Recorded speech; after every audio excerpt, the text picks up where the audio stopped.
everybody. Thank you so much for making this your first presentation of the day. I hope everybody's having a great time so far at Openwest. Woo! Hashtag this and that. I don't know much about Twitter. Okay. In case you guys thought this was maybe something else, this is pseudo-random number generation. How does it work? What does the NSA know? And what do I need to know? How do I implement it? What do I need to know while I'm writing code? This is Openwest. We said that already. Hashtag Openwest. My name is Robert Stone. I represent Brainstorm Incubator. And with that, let's go ahead and get started. Right off the bat, we have the obligatory XKCD. Int get random number, return 4, chosen by fair dice roll, guaranteed to be random. Okay, obligatory, got to do it. Okay, a little bit of an overview about what we're going to discuss today. First off, we'll start with a discussion of what are random number generators. We'll talk about the difference between pseudo-random versus truly random number generators. We'll define a couple of terms that are relevant to our domain. We'll talk about cycle length, that kind of fun stuff. Next, we'll talk about some of the sample types, some of the existing pseudo-random number generators, and some of their characteristics and how they work. From there, we're just going to dive very briefly into Perl's built-in random number generator. We're not actually going to write any Perl code here or anything like that. It's just, you got to pick somebody to start with. So we'll talk about what Perl uses for its random number generator. We'll talk about how that happens in the configuration step, and how, here's a little hint, it turns out to be DRAND48. But we'll talk about how the DRAND48 algorithm itself works. Then we'll go into what I'm sure everybody wants to see, what the NSA knows. We'll talk about elliptic curve cryptography at a very high level. I could easily do a 3-hour presentation on one small segment of elliptic curve cryptography. But we'll just do a very brief overview. We're going to get a little heavy in the math when it comes to this part. So if you need to pace yourself on your caffeine, that's the point you want to kind of reserve for. We'll talk about the Dualelliptic curve deterministic random bit generator, which I just love saying, And from there, we'll talk about Snowden. We'll talk about what his revelations actually pointed out and told us what the NSA was doing. And we'll talk about how that fit into what we heard about RSA in the news. And it'll also fit into some practicality of OpenSSL and what being able to crack a pseudo-random number generator actually means for us. Then we'll go ahead and we'll talk a little bit about writing good software. We'll cover a couple of best practices. And then I have 1 or 2 case studies. They're a little contrived, but I hope they'll kind of get across the point as to why it's important to be aware of what we're doing when it comes to random number generators.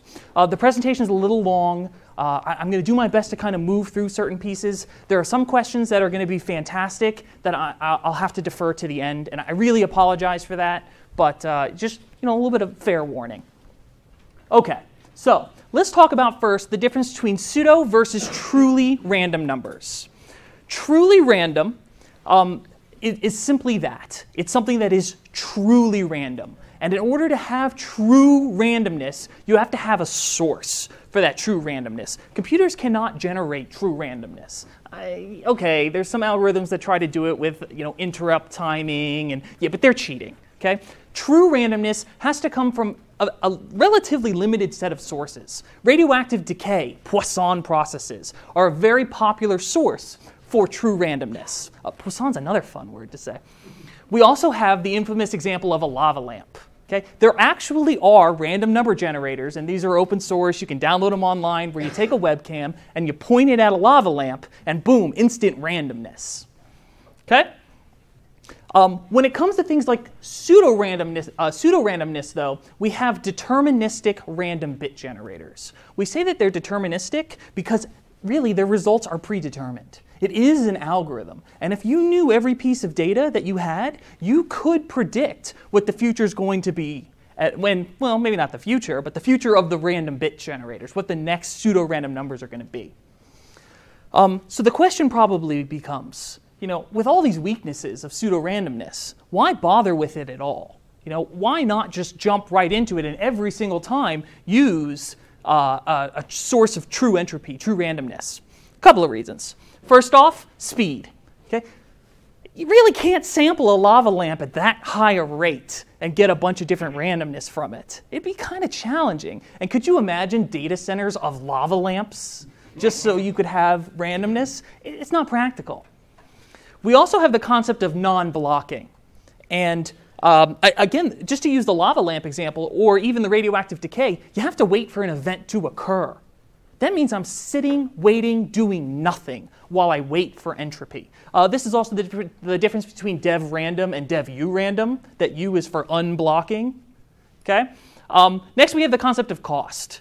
These sorts of true randomness generators are crazy expensive, like beyond crazy expensive.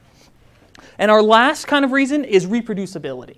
Okay? When I'm writing code, I never have this problem because every code I write is perfect, no bugs, everything works beautifully. But when I'm writing code that has some sort of randomness, I want to be able to control and reproduce the given set of inputs that gave me spurious outputs. And by working with a deterministic random bit generator, we have the ability to do that. We can control our source of randomness.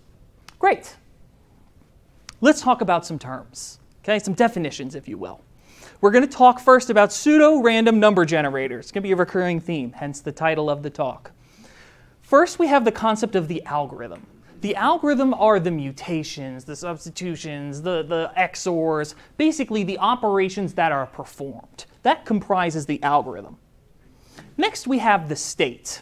Now, this is different for the state from yesterday's presentation, which was fantastic, and if you missed it, but the state here is basically the secret data, the internal representation. These are the variables, the seed values. Okay, these are internal to the algorithm. You don't want people to know what the state is. Because it's deterministic, if I knew what the state was, I could say what the next pieces of the algorithm would output.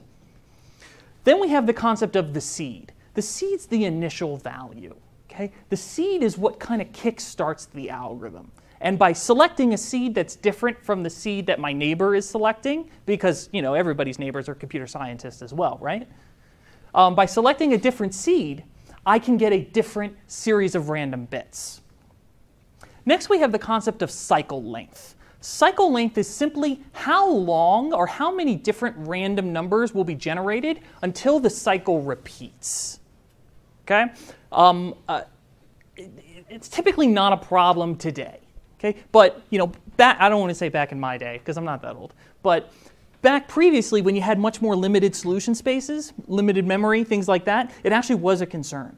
How many different random bits do I generate before I start over again? Now when we're dealing with things that are 48 bits of random data or more, it's typically not a huge concern, but you do want to be aware that eventually your cycle will repeat.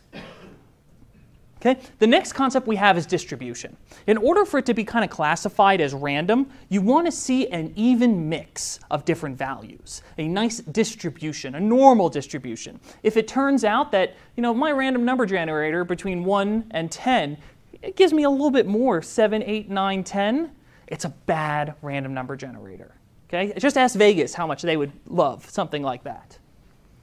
Okay, so we defined some terms. Let's talk about some of the different algorithms that exist, some sample pseudo-random number generators. First, we have the concept of a cryptographically secure pseudo-random number generator. Now, what makes it cryptographically secure, and when we say cryptographically secure, we mean that this is a source of randomness that is acceptable for usage in cryptographic situations. These include password generation, encryption of credit cards, basically anything that it'd be a real problem if somebody found out. First, we have what's called the next bit test. If you can look at just the output and be able to predict what the next output, so if I have one random number and I can predict what the next random number to be generated will be, that is a failure of the next bit test. I should not be able to predict what the next values will be from the output. Next is what's called the state compromise extension. Some people, how many people actually use like OTR in their messaging and something like that? Okay? What OTR advertises, which is very important, is what's called perfect forward secrecy. And that kind of extends to the state compromise extension. That means if somehow your algorithm is compromised, somebody gets a peek at the state, knowing what the state is now will allow me to predict future values, but it will not allow me to backtrack. I cannot decrypt anything, or I don't want to use the word decrypt. I cannot predict randomness or tell what the random values would have been before I compromised the state. So these are the two qualities that make something a cryptographically secure pseudo-random number generator. Some of the other specific types of pseudo-random number generators, and these can be cryptographically secure, but they're not in the examples that we're talking about here. But the first we're going to talk about is what's called a linear congruential generator. This is based on a linear equation. And in this linear equation, we have the next random number being equal to some multiplier times the seed plus some constant. It's technically called the increment, but some constant value, mod some value. Now that mod is almost always a prime number, but it doesn't have to be. Not for these types of algorithms. The number one example that we'll talk about today is actually DRAND48. This is an example of a linear congruential generator. One of the next examples that we'll talk about just very briefly here is what's called a linear feedback shift register. And what's pretty cool about these, and shamelessly taken from Wikipedia with cite, because this is such a great graphic, it's kind of small. I wish I made it larger. But what happens here is these last two bits get XORed. Their result gets brought in here, and everything shifts. Hence the name linear shift. And because it's driven by these bits, there's the feedback component. So this is a linear feedback shift register. The main example that I'd like to kind of point out here is actually and I always pronounce this incorrectly, the Mersenne twister. Okay, this is what deals with Mersenne primes and all that fun stuff. But typically when you hear about, fancy people using pseudo-random number generators, you hear them using something with the word Mersenne in it, or a Markov chain, or some sort of elliptic curve. Having covered some of the sample pseudo-random number generators, and we're going to come back to DRAND48, I want to talk just very briefly about Perl's built-in and how it selects what it's going to use. Perl, when you first install it, I like to use Perl Brew personally. If you're a Perl developer and you're not using Perl Brew, you're not a Perl developer. So definitely try to take a crack at Perl Brew. Either that or you're an operating system or core where you don't have a choice. You have to use like Perl 2, but not a Perl crowd. Got it. Perl will attempt to detect the best options. There are certain pieces of functionality that are required for a random number generator to work. The first is what's called the randfunct. And there are three different ones. The first, and this is just regular configuration. This is Perl's configuration. This is its installer trying to detect what's available. First, it just outputs, looking for a random number function. If it finds DRAND48, it tells us, good, found DRAND48. It's happy. Next, we have random. Random is an older pseudo-random number generator. It has its own weaknesses and strengths, but it's not too bad. Here it says, OK, found random. I'll use that. The last one is to straight up use rand. And what always cracks me up about this is the error message. It actually says, yick, looks like I'll have to use rand. So if DRAND48 and random are not available, rand will be used. And this is just an example of something that has to be portable. You don't have to drink it. It's not potable. Okay? Something that has to be portable, you have to make sure that there are different implementations that you're prepared to accept. DRAND48 being the favored one.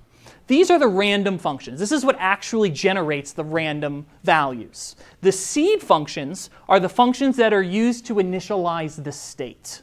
Okay? This is what sets that seed. This is what actually goes in and gives the algorithm the kickstart it needs to get started. Next, we have the concept of the random bits. Random bits is simply the number of random bits that are produced by these algorithms. First off, we have DRAND48 at 48 bits, which is great. Ooh, I love me some bits. Next, random is 31, and rand is also 31. Just a quick time check. I think I'm doing OK. OK. Let's talk a little bit about DRAND48. A couple of details here. This is a linear congruential generator, which we talked about earlier, and it's implemented in the glibc library. it generates uniformly distributed pseudo-random numbers in the field between 0 and 1. Let's take a look a little bit more at the actual algorithm itself and how it works. So we've seen this equation before. Okay, xn, blah, blah, blah, blah, blah. This being the next random number. This is the multiplier. This is actually a hard-coded value. You know, when you're doing DRAND48, this is the multiplier that you're going to use. This is the initial seed if you do not specify a seed. So if you just kind of say, hey, let's start going, this is the seed that will end up being used. The increment is 11, and the mod in this case is actually 2 to the 48th power. Okay? You'll see a lot of times especially when you're not talking mathematically and you're talking implementation-wise, you'll see a lot of things that are powers of 2. And that's because computers are really good at doing math with powers of 2. Okay? They're very good at shifting left and right. Let's take a look at an actual example run through this, though, how it would work. Oh, mod m. Yeah, very nice. Okay? First off, I'm just going to carry my multiplier down. Easy enough. I'll go ahead and I'll carry my seed down. Excellent. Next, I have my increment, my mod, and you do the math. I'll wait. Oh, okay. 42. 42. That was actually very close. It is the answer, though. This is actually the number you get back. Okay? This is xn plus 1. Now, I did say that this outputs uniformly distributed pseudo-random numbers. Well, it'd be a pretty poor algorithm if it leaked the entire state with every output. So there's actually a transform that happens. We're not going to go into too much detail because it's not that interesting.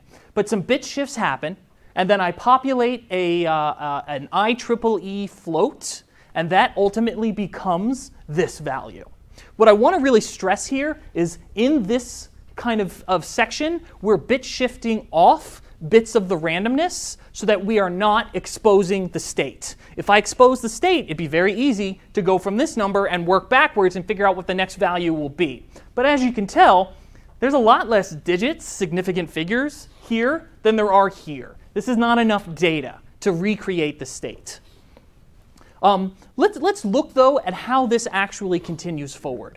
Where do we go from here? So this is that exact result that we had earlier. Okay? Yes? So can I ask, is that state contained in an actual circuit itself, or is that actually going to be something you could... It's just going to be in memory. Okay. It's just, it's just a regular variable stored in memory. If you have access to the memory, then... So this is true, but this is true of almost anything. If you have access to the actual machine and you've got enough time and money, very few things are actually secure. So here we have that exact calculation we had on the first. What I want to stress here is how this state is used as we move forward. This was our xn plus 1. It becomes the new seed value. Okay, it's technically not a seed, but it is what gets fed into the algorithm next. We perform the same calculation. We get our new random number, and again, and again, and again. Okay, these are just kind of carrying forward. This is why, this is why it's called a linear congruential generator. We have that linear operation going through here. Other people will say that the reason it's linear is because there are no exponents in it, powers. When you had x to the second or x to the third, you end up with these extra pieces. But to me, this is how I like to think about it. It's very linear. It's very easy to implement. It's very fast. It's not cryptographically secure. Even though this isn't too terribly much data, it happens so quickly, and I can perform so many calculations so fast that it actually is possible to work backwards. And I'm going to show you in one of the case studies that I actually did just that. But we'll get there. Okay, here's the part that I'm sure everybody came for: elliptic curves. The Dualelliptic curve deterministic random bit generator. And I'll tell you, this is great fun. Okay? First, let's talk about what dual EC DRBG actually is. We've said it a couple times, you've heard it. The Dualelliptic curve deterministic random bit generator. This is what's actually documented and produced by the NIST. And they say, hey, this is a good way to generate random numbers. It's cool, it's new, it's fantastic. It's been proven. You guys should use it. It is heavily backed. And actually to the point where the CIA will require that you use an algorithm if not dual EC-DRBG, something very similar to it, they're allowed to use it for encryption, for the generation of the encryption keys, up to top secret. So this is, serious business right here. It draws its strength from what are called elliptic curves. And elliptic curves are all defined by this equation. Y squared equals x cubed plus ax plus b mod p. Okay? We see this is pretty much the format any of these elliptic curves are gonna generate. And they draw their strength. The reason these are such great algorithms is due to what's called the intractability, or really, really hard to calculate, of what's called the elliptic curve discrete logarithm problem. Okay? Meanwhile, it's not impossible. Okay? You could solve this problem, but the amount of resources you need, we're talking like atoms in the universe sort of computational power in order to actually crack this. Okay? So on its surface, it sounds like a great thing. Let's take a look actually at what the discrete, I don't want to mispronounce it, the elliptic curve discrete logarithm problem actually is. Okay, so a little bit of math. Everybody's ready? Great. Y squared, so this is just I just populated a couple of values here. Y squared equals x cubed plus 2x plus 2 mod 17. Okay? Given 2 points, and these are points that exist on the curve, P and Q, 3, 1, 5, 1, find a value of k such that P equals KQ. Okay? And this is scalar arithmetic that happens in elliptic curves. It's not exactly the same as just multiply these, unfortunately. Okay, it's a little bit complicated, a little bit fancier. But don't worry, we're going to do it right now. We're going to solve the elliptic curve logarithm problem. First thing we need to do, because I'm going to try to build a line here, is I need to find a slope. Because everybody remembers slope is easy and fun. Just remember rise over run. And we know the equation of a line, y equals mx plus b. Okay? When it comes to slopes, what we're going to do here is all we have to do at this point is find out what the value of k is. It could be 1, it could be 2, it could be 3, it could be 4, it couldn't be 40 billion. It's got to be up to 17. Okay? It could be some large value. Okay? So what we're going to do is what's called point doubling. We're going to deal with just the point q and figure out what the value of 2q would be. Point doubling. Okay? Because I don't have a second point to do this, I simply work with point q and I draw a line tangential to it on the curve. Okay? And when I have tangential lines, I can calculate the slope via the derivative of the equation. Okay? So this is my original equation. I just have it reproduced here. Okay? I take the derivative by TI-89. Gives me 3x squared plus 2 divided by 2y. That is the derivative, so I have the slope. Excellent. I also have some plug and chug I can do here. In order to calculate the x value, because remember I have x and y values for a point, in order to calculate the x value, I follow this equation. It is equal to the slope squared minus 2 times times aq, my initial a value. Okay, a little bit of plug and chug, nothing too fancy here. I got it nice and color-coded too, because I see better in color. If you're red-green colorblind, though, I apologize, because that doesn't help at all. I should remember that for next time. So I have just a little bit more plug and chug. We'll do some math, blah, blah, blah, multiply, put it in your calculator. I end up with 77 divided by 2 squared minus 10. I can rewrite that as 77 times 2 to the negative first, exact same thing as division, squared minus 10. However, we have to remember that we're working in a mod-constrained namespace. Okay? We're working in mod 17. Well, what's the modulus of 2 to the negative first? Okay? Unfortunately, it's not that easy, but I can show you how to do it. When we're calculating a modulus, ooh, that purple came out horrible on here. Sorry about that. V equals 2 to the negative first mod 17. Ultimately, all I have to solve for is 2v equals 1 mod 17. I just went ahead and I divided both sides by 2 to the negative first, which is the same as multiplying by 2. Cancel, cancel, cancel. That's how I ended up with this. Okay? So I just need to solve for v that gives me some truth here. Some value, mod 17, needs to equal 1. Well, it turns out that 9 times 2 is 18. 18 mod 17 is 1. Absolutely. We have just been able, or we have just completed successfully, I might add, the modulus of a negative, not a negative number, we'll do that later, the modulus of a negative exponent. So I can now plug this value in. Okay, a little detour. 9 times 9 squared gives me, click, 81. 81 is outside my modulus. So I'm going to reduce it to 13, because 81 mod 17 is 13. Just, you can trust me on it, do it on your phones, whatever makes you happy. 13 squared gives me 169. A modulus operation again gives me 16 minus 10.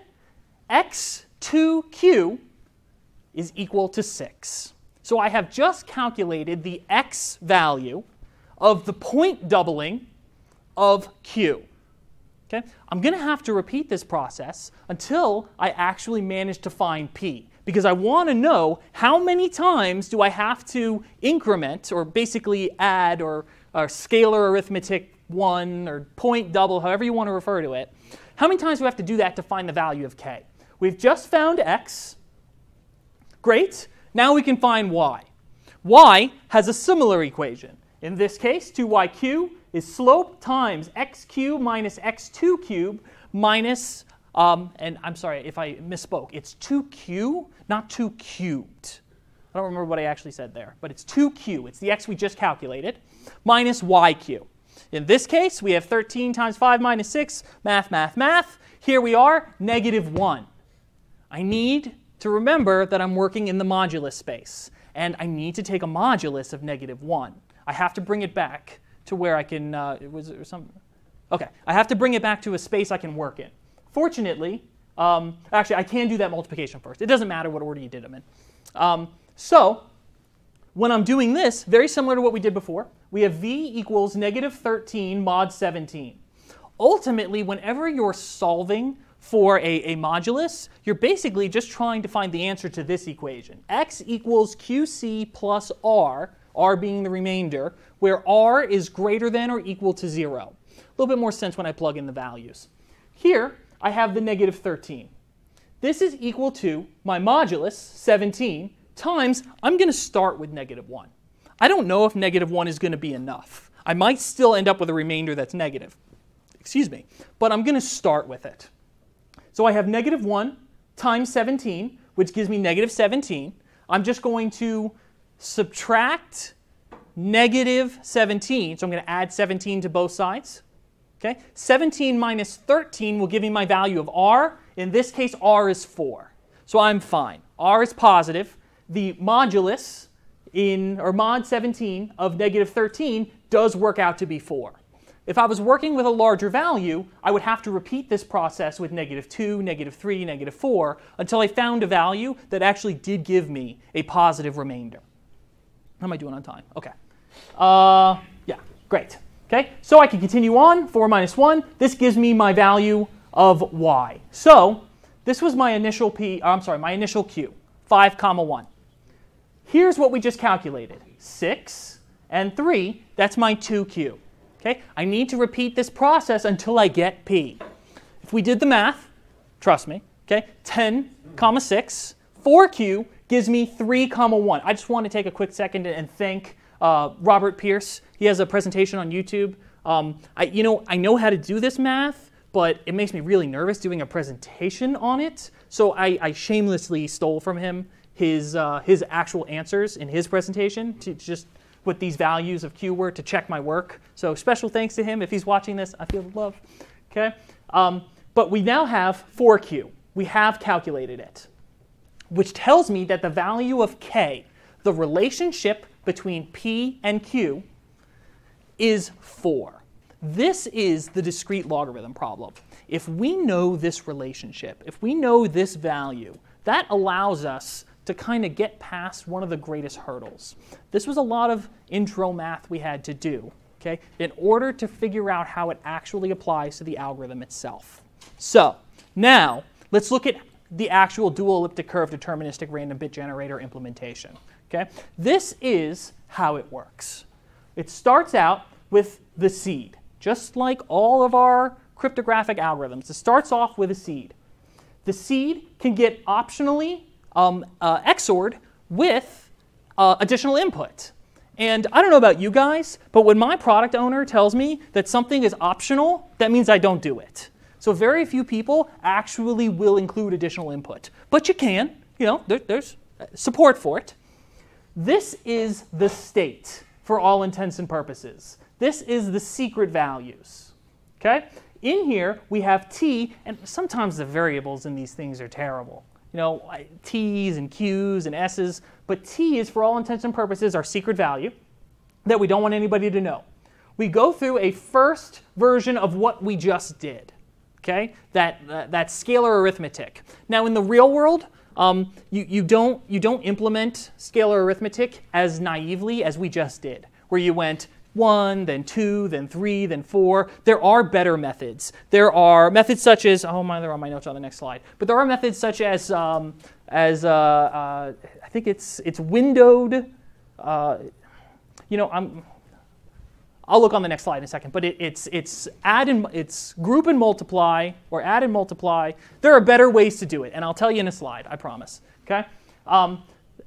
So you perform that same sort of calculation we just did using our initial state value. That's going to give me some result. That result becomes my new state. It's going to feed back into the system. And remember, I don't want anybody to know what that value is. Then I take that state value and I pass it through another iteration. In this point, or this time, we're using Q instead of P. Then that gives me this result R. I extract some bits from it because I don't want to give away the entire state. I want to make sure I'm not giving away too much. And that is going to ultimately generate the pseudo-random bits. Now the problem becomes with how this is actually implemented. This is the underlying equation that's used.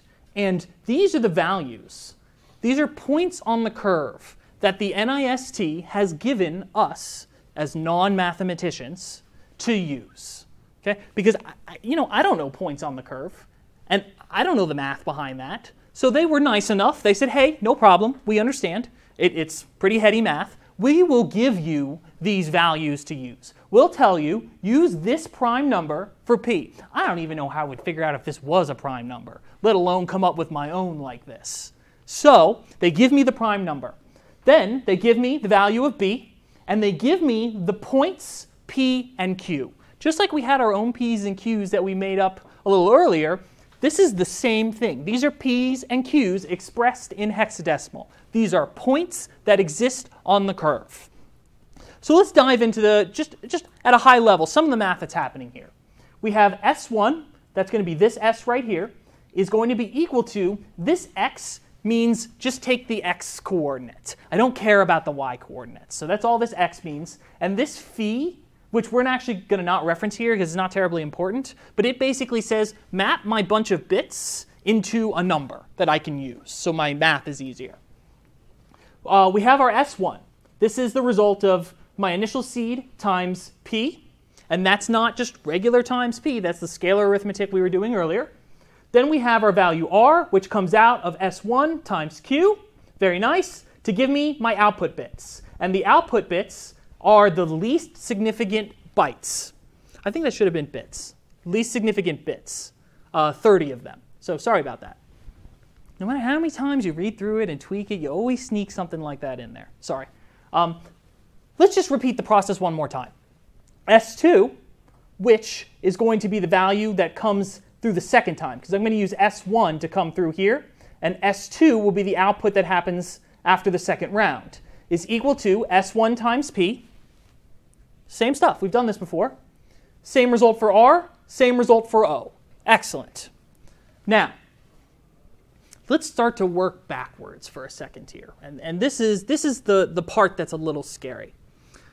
I don't know all the bits that were output. I don't have all of them. Okay? I'm missing 16 of them. But 16 bits is well within the realm of something I could brute force. Okay? You really say that 80 bits is roughly the max of anything a state adversary could do. And we say state adversaries because they just got buckets of money. Okay, they could do anything they want. Okay, but I could, well, maybe not in my head, but I could definitely put together enough hardware to brute force 16 bits. Okay, so I'm going to pick some random AX that's built from my output. And I know that my AX is equal to S1 times Q. My AX is going to be R. It's going to be the output of this before the extract bits happens. Okay, no problem yet. I haven't gotten anything too bad. I'm just able to generate the random number I was already given. Okay. Well, let's go ahead and multiply both sides by k. I multiply AX by k, and I multiply this side, which gives me KQ. And we've just learned that if I know the relationship between P and K, if I know the answer to the elliptic curve discrete logarithm problem, I can say that P is equal to KQ. So if I can say that, I can substitute P in here, and I can have KAX equals S1 times P. This is a problem. If I can do this, that means I can solve this equation. And if I can solve that equation, S1 times P gives me S2. If I know S2, I know the state. Excuse me. That means I know the state. And if I know the state, that's the secret piece of information that would allow me to calculate all further instances, all additional random bits that are generated by this algorithm. This is huge. If I know this, all sorts of bad things happen. Cats and dogs are living together, terrible things. So the question becomes, does anybody know what k is? If k is really, really hard to calculate, nobody could do it. You can't calculate it. Okay? So, but does anybody happen to know what it is? Well, you could take P, make up a... We're getting there. Okay. He's absolutely right, but don't steal my thunder. We've been building up for 40 minutes to this point. So Dan, forgive me for mispronunciations again, Shumo and Neil Ferguson, surprisingly Microsoft engineers, sorry, they actually published a paper in August 2007, and they said, hey, if somebody knows what the value of k is, that's a real problem. Now, we're not saying the NIST has it, and we're not saying the NSA knows it, but if anybody has it, that's a problem. In walks Edward Snowden. I guess he ran a bit. He ran out. From his knowledge, from his leaks, it became clear on September 15th, 2013, Project Bull Run had been leaked. And Project Bull Run, the leaked documents in the New York Times say yes. That somebody does know what the value of k is. That somebody does know, and that somebody is the NSA. The NSA actually wrote the standard for the dual-elliptic curve deterministic random bit generator. They picked the curve. They picked the points P and Q. If you pick your own P and Q, you can work backwards. If you pick your own K, you can work backwards to derive your P and Q. Even though it's impossible, well, it's not impossible, but very, very hard, intractable, to start with P and Q and calculate K, you can start with K and Q and calculate P. And that is exactly what the NSA did. Eventually, the NSA became the sole editor, and they were basically responsible for this algorithm. Okay, great. So they know some pseudo-random numbers. Who cares? Okay, let's take a look at it in a larger scope. First, when it comes to SSL. I'm sure everybody heard about the RSA B-Safe. RSA B-Safe is actually the algorithm implemented in RSA software products. It has come to light that they were paid $10 million to make this the default implementation.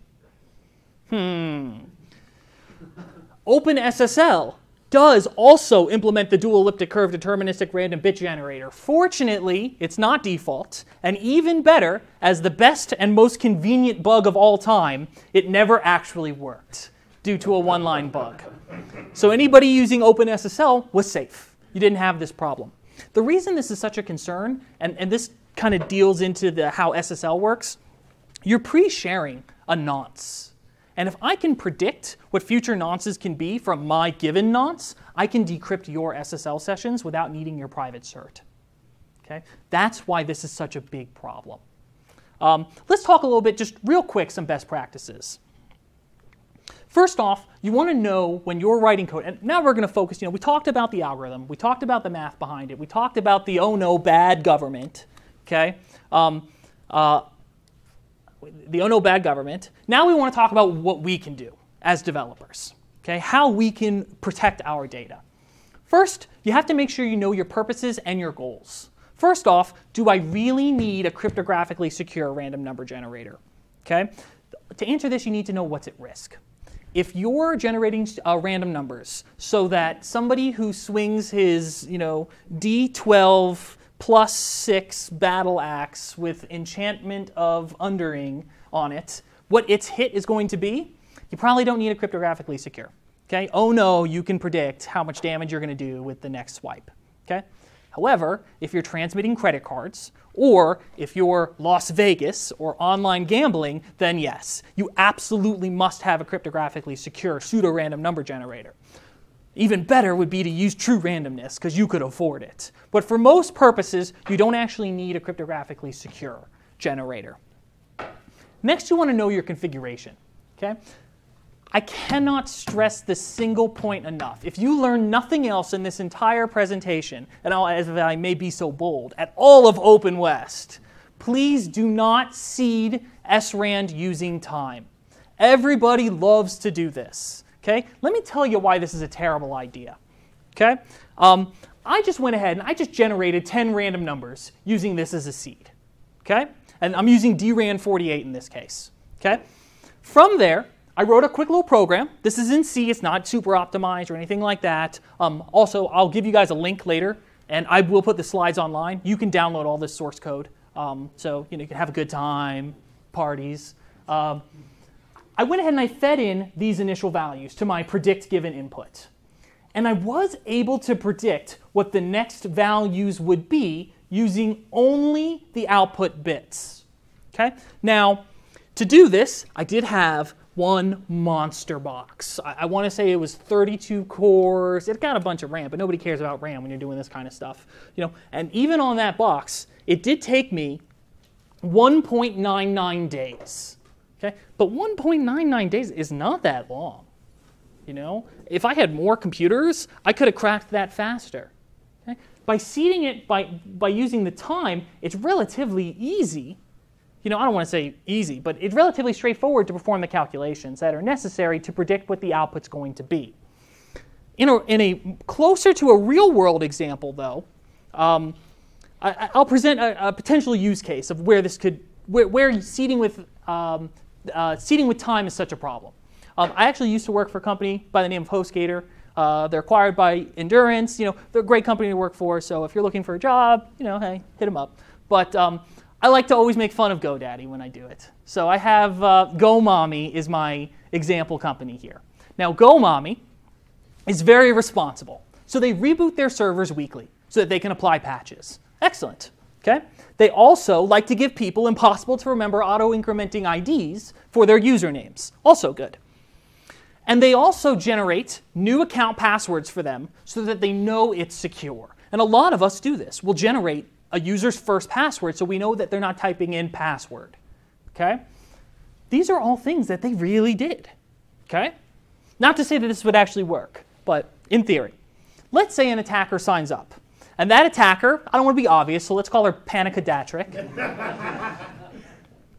She gets the user ID 1337.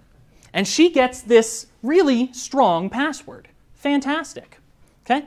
Well, I know that they reboot their computers weekly. So I have at most, is that 2 million? 2.5, 2.6 million seeds I need to test.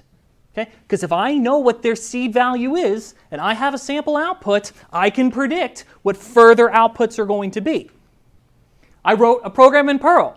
Okay? I do like Perl. It's not the fastest language in the world, but I do like it. I give it what I want it to start guessing at. Okay? Start, about a week ago. And this is the sample input I want you to predict.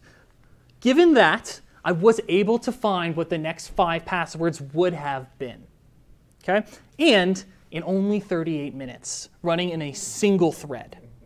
Okay? This is why seeding with time is terrible. Please do not ever seed with time. Okay?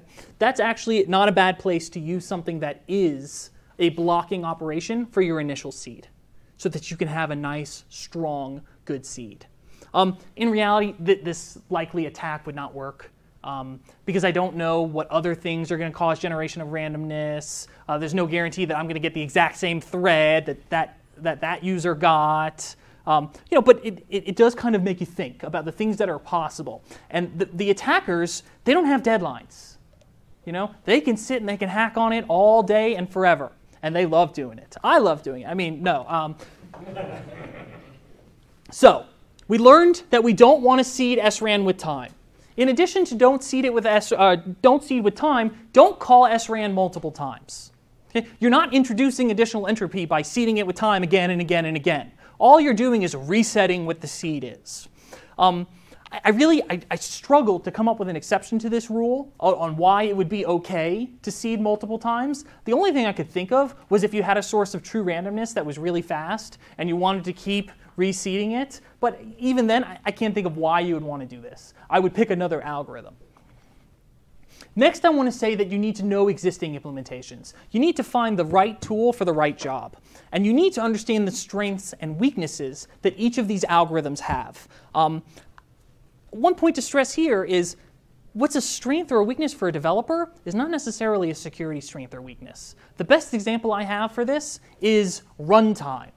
Hey, this algorithm runs super fast. That's a huge strength, right? It's not. It's actually a weakness. If the algorithm runs too quickly, it's very easy to brute force it.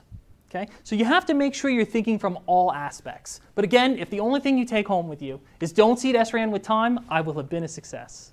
So that being said, I really appreciate everybody coming today. We got a couple of minutes for questions, but more than anything, just thank you so much for giving me the opportunity. Thank you so much for joining. I really appreciate it. I have one more talk today. It's not as cool and mathematical, but it is on how to disagree but still be agreeable. It's at 3 o'clock, so feel free to join me at that. Other than that, open up for questions. When you said knots, was that just the vernacular for when they use like mathematical equations, like looking for knots? And so is that just a term that you use in that, or was it specifically referring to a mathematical equation and or something else to generate decay? I'm sorry, I'm not following the question. Knots? I thought you heard knots. That's what he said. Knots? Oh, nonce. Oh. Nonce. Nonce is, it's a fancy way of saying auto-incrementing number. But it's yeah. And that is the number one characteristic. It is a number that is used once. Hence the nonce. Please. Just a comment. You can get true random number generators by USB these days for cheap, $50, $20. Some are even open hardware where you can spec the hardware, spec the firmware, spec the specifications to make sure it is delivering. Great, and this is true random as you can get. Great. Then this is another advantage of open hardware is the ability to validate that sort of thing. I'm going to derail for 1 second because I promised I would say this and I've forgotten. The two methods that people use in the real world for this step, which you guys can't see, go over there. Go over there. Okay? Or, now I can't read it, are the windowed method and the double and add method. That's one of the ways that you not naively perform this calculation. I think we have time for maybe one more question. Please. How secure is /device/random? It depends on your device. It depends on your operating system. It depends on the sources of randomness that are available to it. I'm definitely not an expert on dev-random, but I do know that it does derive a lot of its randomness from, if you could speak better to this, I'd be happy to defer it. Please. DevRandom uses SHA-1 as its cryptographically secure random number generator. And actually, the cryptographically secure random number generator feeds both dev-random and dev-random. DevRandom only blocks because its entropy estimate has been exhausted. But the data coming out of DevRandom is identical to the data. Doesn't it also grab a bunch of data from network traffic and drivers loading and unloading? Interrupt requests and mouse events and keyboard events and network events and disk I/O as entropy accumulators, and then those will get put into the pool. That pool is passed to the Shalom algorithm, and then there's a left bit shift and a fold in half, so the output isn't recognizable. Good times. The result is fed right back into the as an input into the cryptography. Good times. I want to let everybody go. Thank you again. I have a couple of my cards up here if you want to email me, carry on the conversation, anything like that. But enjoy the rest of your time here. And guys, thank you again. I really appreciate it.